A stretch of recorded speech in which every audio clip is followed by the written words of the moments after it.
Hello అండి, అందరికీ నమస్కారం. ముఖ్యంగా ఏపీ రాజకీయాలకు వెళ్దాం ఒకసారి. ఇప్పుడు రీసెంట్గా చంద్రబాబు నాయుడు బిల్ గేట్స్ని తీసుకొచ్చి ఏదో అటు ఇటు అడావిడి చేస్తున్నాడు. ఏముందండి బిల్ గేట్స్ని తీసుకురావడం వల్ల అక్కడికి ఎవరికైనా పనికి వస్తుందా? ఎవరికైనా మేలు జరుగుతుందా? కొత్తగా జాబులు వస్తాయా? సామాన్యుడు ఏం జరుగుతుంది? రైతులకి ఏం జరుగుతుంది? ఎవరికి లాభం? అటువంటి వాటితో చట్టపడ తిరగడం వల్ల మనకే బ్యాడ్ నేమ్. బిల్ గేట్స్ అనేటువంటి ఎంత పెద్ద చెడ్డ క్యారెక్టరో రీసెంట్గా అందరికీ తెలుసు.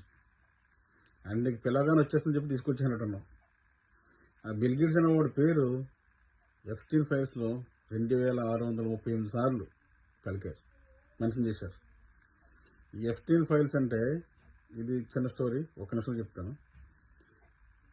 అమెరికాలో ఉండే one of the richest person పెద్ద పెద్ద సెలబ్రిటీలందరినీ తీసుకెళ్ళి చిన్నపిల్లలందరినీ ట్రాఫికింగ్ చేసి మొత్తం వాళ్ళని వాడుకుని వాడికి పాడు చేసి కొట్టి చివరికి వండు తినేసారు వాళ్ళు శాండ్విచ్లు చేసుకుని. అంత క్రూరమైన జెఫ్రీ ఎప్స్టైన్. వాడుతో స్నేహం చేసినాడు బిల్ గేట్స్. ఎంతకంటే ఇంకా చెప్పాలంటే బిల్ గేట్స్ పిల్లం విడాకులు ఇచ్చేసింది. ఎందుకు చెప్పనా?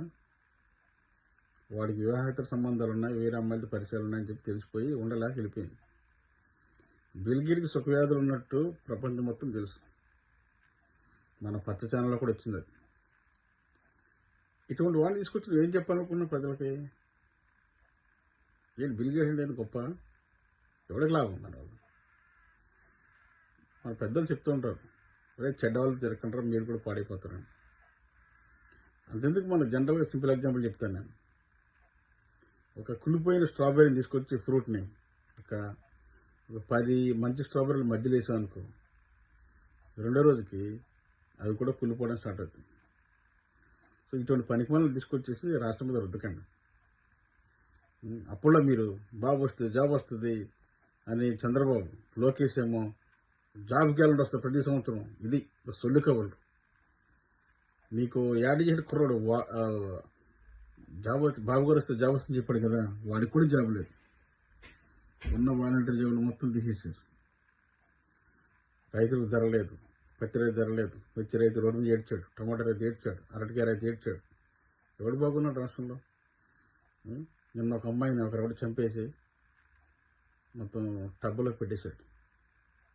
శాంతి భద్రతలు ఉన్నాయి అసలు? ఏం చేస్తాం? మీరంతా పనికొచ్చే పని చేయండి.